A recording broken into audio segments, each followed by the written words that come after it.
Hello and welcome back to On the Workbench. Today we're taking a look at a brake fluid tester. This is a tool I picked up off of Amazon actually a couple years ago. This has been sitting on my pile of things on my workbench I've been wanting to get to for a while. And today's the lucky day for that, so I thought I'd go over it with you because I've been curious if this would do any good or not. And so what this basically is it's a device that looks sort of like a pen. It's basically a moisture meter to test the moisture content of brake fluid. And so this specific one here does not include a AAA battery. I had to supply that myself, and everything else is pretty self-explanatory. There's a series of lights here that go off. And on this specific one of the first things I figured out on this is that, number one, yes, you can pull this top off. There's no good reason for it. The activation button here is on the top. But what you really have to do is to pull off the bottom. Like that, and it gives you these little probes. Looks just kind of like a moisture meter that you'd stick in. The AAA battery goes in on the back side here. Relatively simple. Pop it off there, slide in your AAA battery, and you're good. So I just went ahead and put in a Energizer lithium battery in there just to have something that would last. So this is supposed to test for the presence of water in brake fluid. And so now to test this out, I've got a few other items here. I've got a jar of water that should be way off the limits of this pen. Then I've got a jar of .4 brake fluid from May 7th of 2017. That's the last time I cracked that lid open. Then I've got a jar of .3 brake fluid, that's also pressed stone, from a few months later of March of 2018. And then from the brake job I just did this past weekend, I've got a canister of .4 from July 5th of 2021, as well as I also have my Saab 9.3 that we'll be taking a look at that was also part of this May 7th, 2017 brake fluid change. So we'll see what readings we get on this to see if this actually makes any sense. And a nice clean shop towel to clean this off in between. So first of all, to use this, you press the little top button down and it gives you a reading.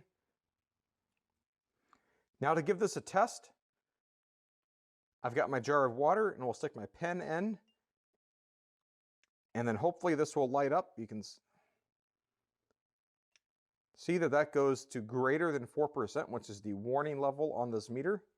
That's correct, it's water. This is 100%, so indeed that should light up red. We'll go ahead and clean off these pens. And then now we will start with the newest container of brake fluid, this .4. Let me get another shop towel here.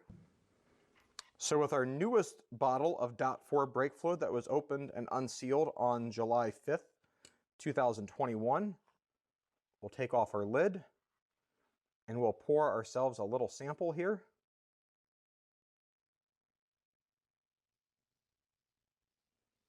Just like that. Since this is only a few days old at this point, I would hope that this should be reading pretty close to that 0 level. It's been sealed when not in use. So let's put the probes in. And indeed, that's reading 0. Only the green light, which is good, which is what I would expect.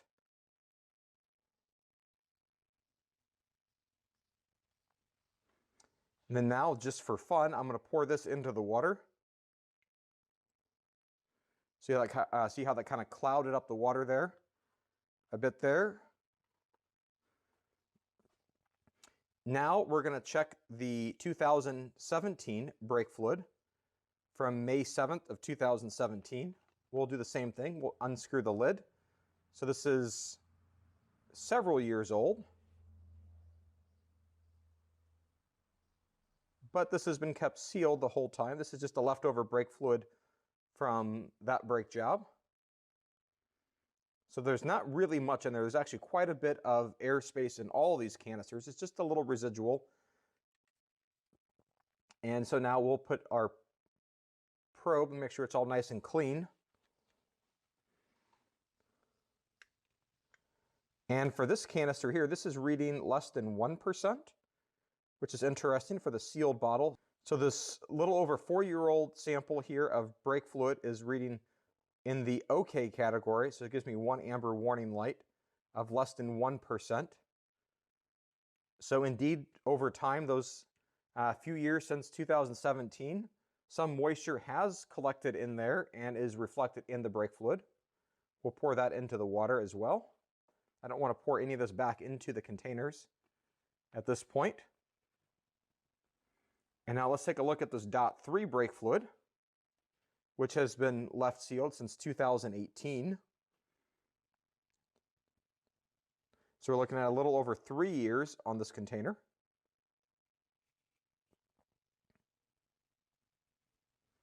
We'll pour ourselves a little sample, just like that. I'm going to make sure we get the tool here properly cleaned. And now we'll put the tool in there. And this is also showing less than 1% in the OK category. Hopefully you can see that on the screen, that we got this LED right here above the green one lit up.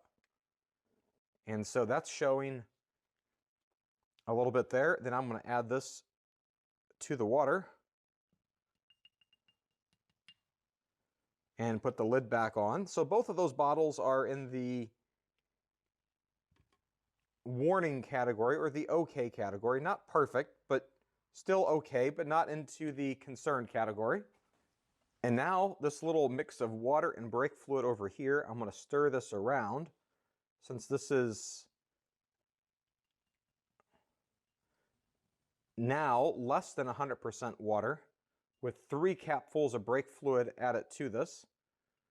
Let's see what this meter shows now. Obviously, you would never want to use that in your car.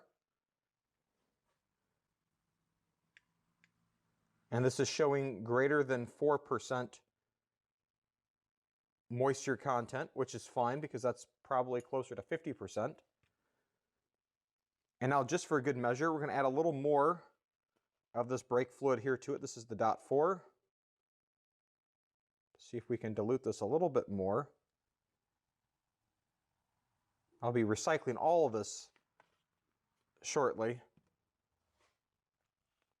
That I've been saving the 18 and 17 bottles here specifically for this test. Otherwise, I would have recycled it probably a year or 2 ago. I always want to make sure I keep a little bit of brake fluid around to be able to top off a master cylinder as brake pads wear down. But you also don't want old brake fluid left around either. So now we've got a slightly higher ratio of brake fluid to water. Let's give this a test. And that is still off the charts, because this is really showing a 4%, so it'd be a 4 to 100 ratio, or really a 1 to 25 ratio, if you will. And so that's still reporting reasonably correct. That indeed is more than 1 to 25. So I'm inclined to believe that that's close enough to the believable category. And now I'm going to go over to my Saab 9.3 and I want to check on that and give it a quick test to see how that is looking. Now with a shop towel around the master cylinder in my Saab 9.3, we'll clean this off here a bit. Take off the lid.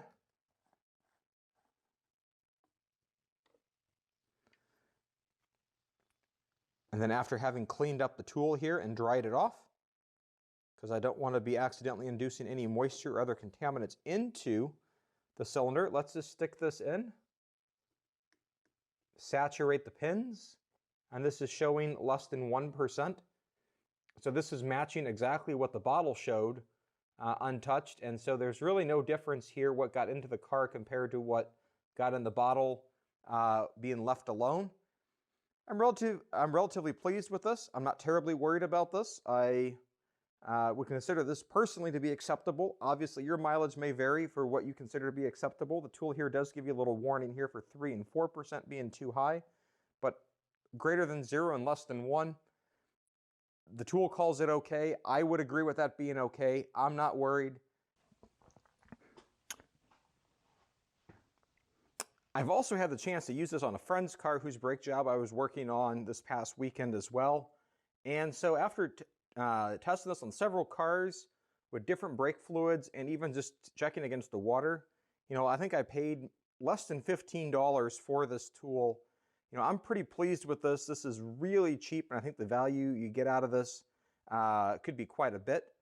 And so I feel like the results on this are at least pretty good and pretty close, and what I would expect, especially given 3- and 4-year-old brake fluid here, as well as brand new brake fluid, that we're seeing numbers that at least I think are pretty reasonable, and especially tested against water and a water brake fluid mix.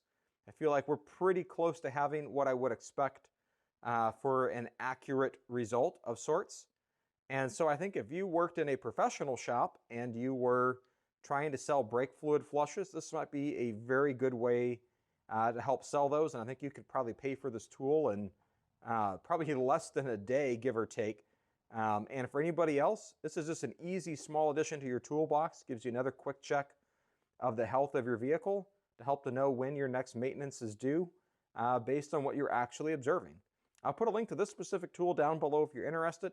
There's a handful of these that are all very similar to this on Amazon. It is an affiliate link to help support this channel. If you found this video useful or interesting, I always appreciate your support. But one of the other ways you can help support me, really easy and free to do, give it a thumbs up, click that subscribe button. That should be right down there. If you haven't already done so, ring the bell for new notifications about new uploads. Thanks for watching, and as always, have a great day. Bye.